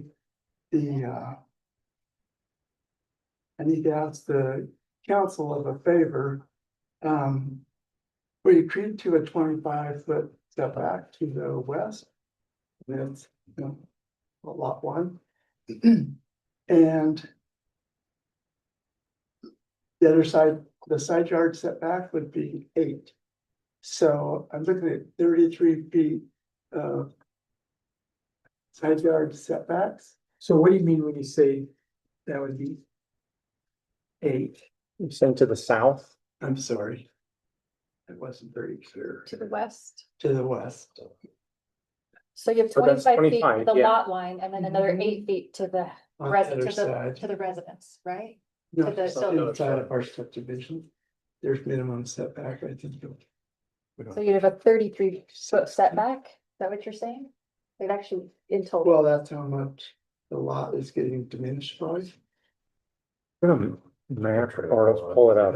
Yeah, I'd love to see what you're talking about, because I said that doesn't make any sense to me. So our requirement would be 25 feet from the lot line is where you could start your building, right? That's what you understand, but you're saying it's 33 because of, there's an extra. And there's 8 on the other side. On the other side of the Sorry. building, So on the that's east side. right. Okay. So the difficulty that has been brought up by my engineers and architects is that when we take 33 feet out of a 65-foot wide lot, it becomes very difficult to imagine a twin home built in that area. So my favor that I'm asking is to amend the development agreement. And rather than it be 25, we can really live with 18. Because that extra 7 feet gives me rooms for double car garages. It would make more sense to me to move it to the east. That's exactly Because what I it's the road. was thinking. What if we did that? It buys you room on the west. Our interior lot line, So, yeah, so if we just moved your entire project to the east 8 feet, so that would give you, So I think is what you're saying, Mayor, that to give him some leniency to have a smaller setback here so that he can maintain the 25-foot here. well, That's that's, 25 feet would be here, and you would just take these buildings and you would stretch it. But Oh, instead of stretching it this way, you stretch a little further this way Oh, I to get think- you a margin of room Okay, all along the Okay, I way. just had that backward. Yes. East. that's I mean, west. That's west. This is That's, and that's east. the road. Okay, so that's actually what I meant to say. So what you're proposing, Mayor, is just Yes. shifting it. Well, it's a private, so Do that? are you doing 8 feet from your private drive, or are you doing 8 feet from the property line right now? interior to the lot line. Okay. Yeah, you don't have to do it from the private drive, but I don't know if you can shift it further. You can only go up to 5 feet. What's this, Yeah. what's this red box here that I'm looking at? That's the shared drive that he's proposing. That's the option. I told the HOA I don't want to buy it until after this is resolved, but I'm buying that portion of the driveway and giving them back an easement to cross it, and then I'll maintain it and, take care of that driveway so that So they have good access to their condos. Okay, so is there any ability to have this? Yeah, how big is that? Yeah. tighter So that you can maintain. There 25? 25 feet on that side. Possibly. Because I think once I add in that shared parking access and I purchase it and make part of the subdivision, I will be able to scoot the buildings over to the right. Yeah. That's correct. So let me clarify, Adam. So currently your property line is right here in the middle of that red box, right? Yeah, it's the black line. And you're 8 feet right here, right now, right? No, it's 8 feet from the red line to that building is 8 feet. mhm, Because, and you're proposing to move the property line to here, right? all the way over. Because I think on the private drive, you could come over pretty close to private drive, depending on visibility and engineering and what they would review. But So you still have some room, I think, to shift over a little bit here, but he won't have 10 feet to shift over there. I think part of the problem is in this process, there've been some residents who I think have been given some sort of a commitment that there is gonna be that setback on the west side. And so frankly, for us and frankly, even for you, I think it'd be best to keep that and see if you can't gain some space on the east side. Well, I think we're sensitive to your concern though, you know, I mean, going from 66 to Having 30. only 32 feet to share between two residences? They can't even put in the double garages. Yeah, I understand, I think we get that. It's a just proposal. Yeah. If it's not something you want. Do we want do, you to come I back? can You wanna look come at back to us to see how much you can gain on the east side before we move forward? Yeah, sure. Okay, I think that's where I think we've got our council pretty amenable to moving you to the east and with making an exception to the setback, whatever we need to do to get you further to the east. Yeah, that'd be great. Also that lane, doesn't have to be that wide. I'm what I was wondering wondering, too. could it possibly, instead of having this precise alignment, could it be slightly skewed this way to make it a little more narrow here? I don't think with that. Is that Doing even property access. So possible we- to, Yeah, we buy the white driveway.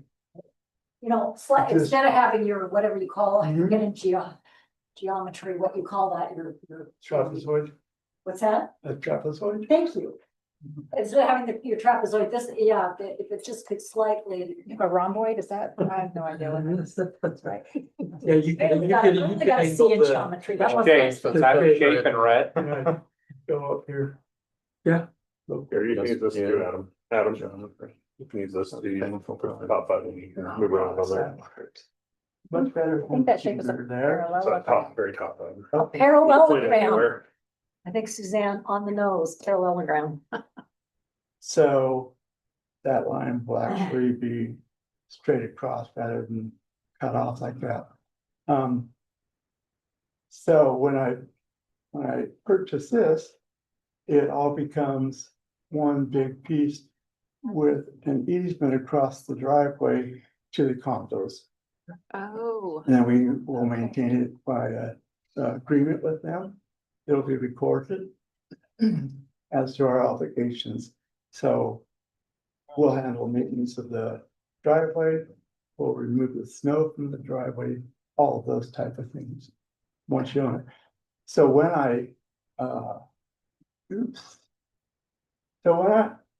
after we get this resolved, I'll buy the property, I'll add it to the subdivision, and then that's probably where I'll gain some property over here because the driveway is wider than it needs to be. Yeah. And so that was my thought process also. And then we can move with your approval. We can move this over and possibly need some relief. So that we can build the property closer to that. It's a driveway. And I know that that's not really what you want. But it will allow me to give them the 25. Yeah. Right? I think what we want is the 25 and give you the allowance, but yeah. Yeah, so go design it and come back and we'll just continue this. So the development agreement just sets the 25 foot on the west. It doesn't talk about the east, that'll meet a code, and then we'll just have to look and see if. When you come back, if it meets code or not, and then we can. Discuss that. So do we So want we're to go gonna ahead and continue vote this? for it? I could leave. Because the Leave it up to map you. needs to be changed, right? No, yes. I mean, this isn't gonna be the final. I don't know what we need to have it. So we have it attached to the agreement. It's- He's gonna do it Yeah, that way. 'cause he's gonna have to do a full subdivision after this. Uh-huh. So I don't know if this is sufficient for the, Well, He's gonna we're preparing the shift it, I'd preliminary probably plat now. prefer to wait. And that needs to get approved. Say that again, Shane. If everything's gonna be shifted and it seems to me that we wait until the next meeting. I think, but if we're gonna have it Because it seems to me that we need to have a new picture Yes, sir. that shows what reality I is. think, and you're good with that, sounds like. I am. Yeah, Okay. well then, We can continue.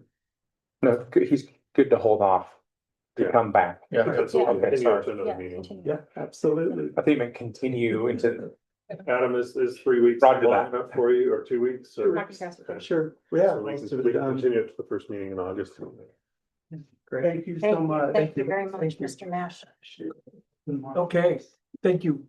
Item G is the flash vote survey results, which I think we're gonna find fascinating. So let's talk about it.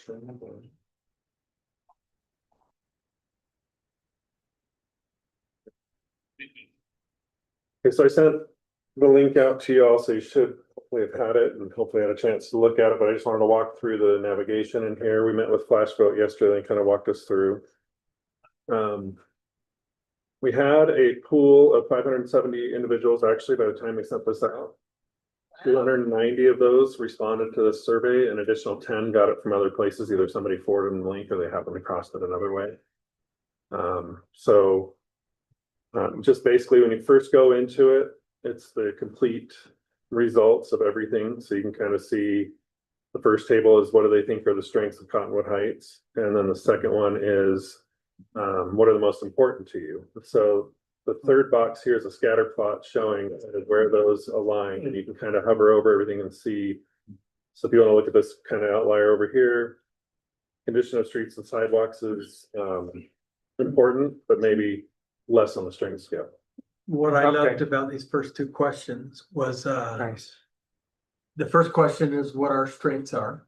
And the two highest responses were public safety and parks and recreation, or parks, what is it Yeah.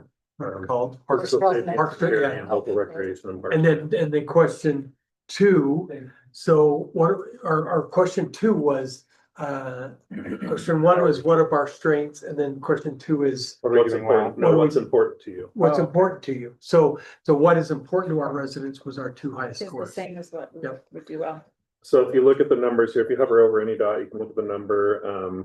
That's the percentage of people from the 300 that actually voted for it. So it's not a score of this is 69%, well done. 69% of people marked as important, 68% marked that they were high in satisfaction on parks and trails.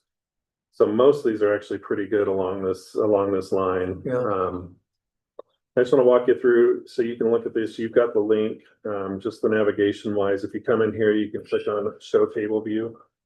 It gives you a breakout of how many votes on each one got, so you can see the numbers. And then I'm gonna go to districts, 'cause that's what everybody's probably, so you can break it out by all of these. If you go to locals only, it'll break it out to just the people that live in Cottonwood Heights. Well, they're the only ones eligible to take it. No, if somebody gets the link, they can take it. So that's why it's nice. You I can. think there was only like 10. seven. There were 10 or that, 10. yeah, there were 10 that got it from somewhere else. For that demonstration we had, like, somebody can just text the link to somebody that says, hey, take this survey. And the Okay. recipient can tell us the difference between someone who actually got texted the survey and those who had a shared link. Right, so there's a drop down. for Yeah, but residents. how do you pull that out then? So that They link, said showing they got you it, right right? that hyperlink allows us to If hit. you do the drop locals down only. to residency. And you can come in here and you can see, and again, if you want to show the table view, then you can see how many, so 244 primary residents and 11 non-residents who took it. If you only want to see the residents, you can uncheck the non-residents and it will only show you. So you can uncheck each of these to just show you what you want to show. And I don't think we want to see non-residents.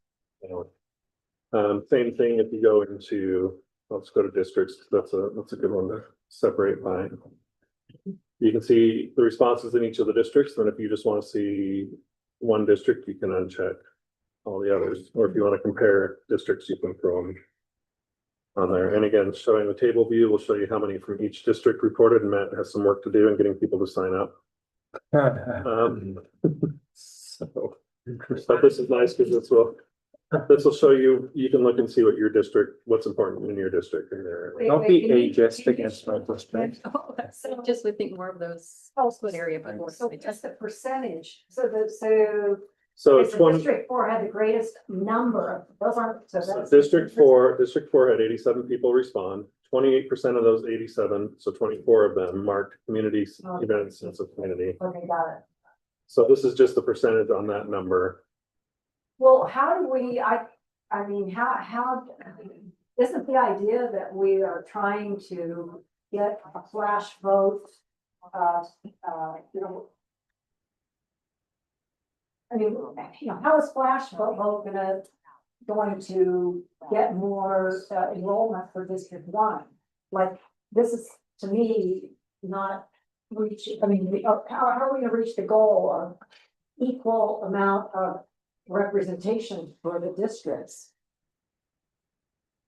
Or does it, I thought that We there can was a keep way to get to recruiting. that. Yeah, you keep recruiting and I don't know that you'll ever get, I mean, because it just depends on how active people are. So one of the things that's not That's telling your this, district. the story that's not being told is there was 500 and how many? 70? So 570. So a couple hundred people didn't take it, so it might have been that maybe this just didn't interest them and that maybe the next one will.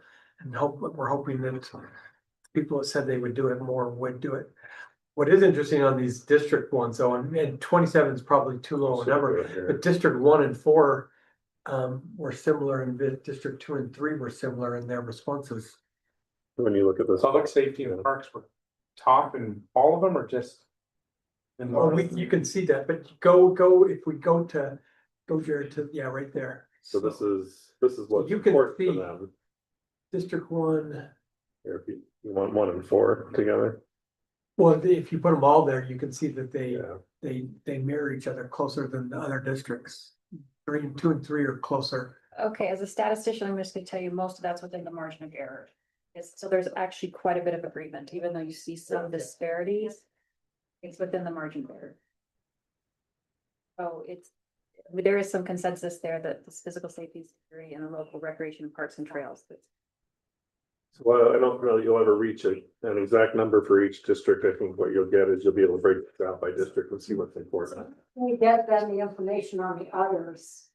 So on the other, you just click on the show responses for other. It does a little word thing and you can actually click on these words if you want to pull them out. Or you can just come down here and read all the responses. So the next number has to do with bike. So if you click on bike, it'll just pull those that talk about bikes. Bike friendly, I think that's implied there. But again, take these with a grain of salt, coming individually in and reading through and say, hey, are there some good things in here that we need to take out? I wouldn't. They're individual responses and they're not representative of the whole, so. Same thing with each of those that have an open-ended question, you can click on the show responses for other. If you go to any other comments or suggestions, there are 77 Click on responses. community, I'm just on the word cloud. And see what Appreciate it. very walkable, aggressive. Okay, well, we have the link. I mean, I wanna look at this. Yeah, I want to closely. move around in here and if you have questions, let me know. If I don't know the answer, I can reach out to them. They're very responsive, so. And then you can show, and I don't know what the unfiltered Awesome. response is, but I don't know if I want to click on that or in public meeting. Yeah, It might be. I agree with you. Suzanne, is that last one you? We are a gateway community. No, hers is the first. No, it's good. It's I good don't stuff. remember. I did take the survey. I don't remember. Oh, you did? I did. I Yeah. didn't get a, I wanna know what our constituents are experiencing. So of course I took the You gotta survey. sign up. Gotta sign up. So we will too. continue to promote on social media and through our channels and hopefully word of mouth. When we use this in Sandy, it continued to grow over time as people. I really like the shorter topical. Yeah. I think people, their willingness to take some either super elongated survey is just, I like the reporting and the granularity that we Yeah. can get in the reporting. yeah. So, Yeah, I'm excited about this. And this was in 48 hours. yeah, So this was, they published it on Tuesday and it was on Thursday. Yeah. So, Right. I thought you were gonna highlight the comment about the mayor. uh, No, you don't need to. I'm pretty sure your wife put that one. even in the newsletter and on social. Yeah, I think it's right here. Yeah, it's just. Oh, look, there's Suzanne. It's actually Suzanne's on the word I- cloud. How did that I don't happen? know, let's see. what- I didn't. Oh, yeah. See what it says about Suzanne. No, they're not showing up. It's the very bottom. Oh, there's two, Suzanne and Put your Heidi. name in there somehow. Yeah, click on I that. did, it's not showing up. Oh. did? I don't know, I'll play with it some more. It's funny, That's yeah, 'cause I don't know why, It's probably something disparaging, I don't I know. wonder if there weren't enough responses that pulled people's names, I don't know. Show and filter, don't you have to say show and filter? Oh, maybe, I don't wanna do that on, Okay. let me No, take it off and share. I got thick skin, it's okay. I think they filter out things that might be offensive, so it. Okay, fair enough. If it had a 4-letter word attached, I don't wanna see it. There's not, just so you know, I'm looking now, so I think. Yeah, but you're still doing the show. Or interesting, I don't know why. What a celebrity you Oh, are. no. You're right up there with Take it in context. storm drains and sewage. Good, any news is good. There's actually quite a few good comments, there's, one of the longest complaints was about the rec center, so I passed that on to Ben. Fair enough. One of the compliments was about our state senator. which- Yes. Which is great. We'll pass that on to her too. Okay, well, great. So we're ending right in time. So our CDRA is noticed at 6:15. So let me do a review of calendar and upcoming events real quick. So the play, The Lightning Thief, the Percy Jackson musical at Butler Middle is ongoing right now. Our city manager has been, and I'm hoping that the rest of us can get there on the 17th is what day? So, It's Thursday, Friday, Saturday. So it ends on Uh, Saturday, right? yeah, So there's a matinee on Saturday too, otherwise it's at 7:30 on Thursday and Friday and Saturday night. Anyway, Butlerville Days is just 10 days away as well, so Thursday, July 24th to the 26th. And we all know about that and all the work that's gone in, and then Saturday, our August 16th is our annual autism barbecue that the chief worked so hard on, and that's here at City Hall from 11 to 1 on Saturday, August 16th. Excited to hopefully have everybody attend that. And we do have an item to discuss in a closed meeting to discuss real property purchase or lease. And so I will, Shane. In this meeting or in the CDRA? Oh, I'm sorry. Sorry. We do not have anything to discuss in the So we can CDR meeting in our work session, so we can adjourn our work session and move to our CDRA meeting at 6:15. And we take a 5-minute break, I mean, adjourn, take a 5-minute break, get our food, discuss during. Yes. I'll make a motion that we adjourn our work session. Second. All in favor, say aye. Aye. Thank you. So yeah, let's plan on 6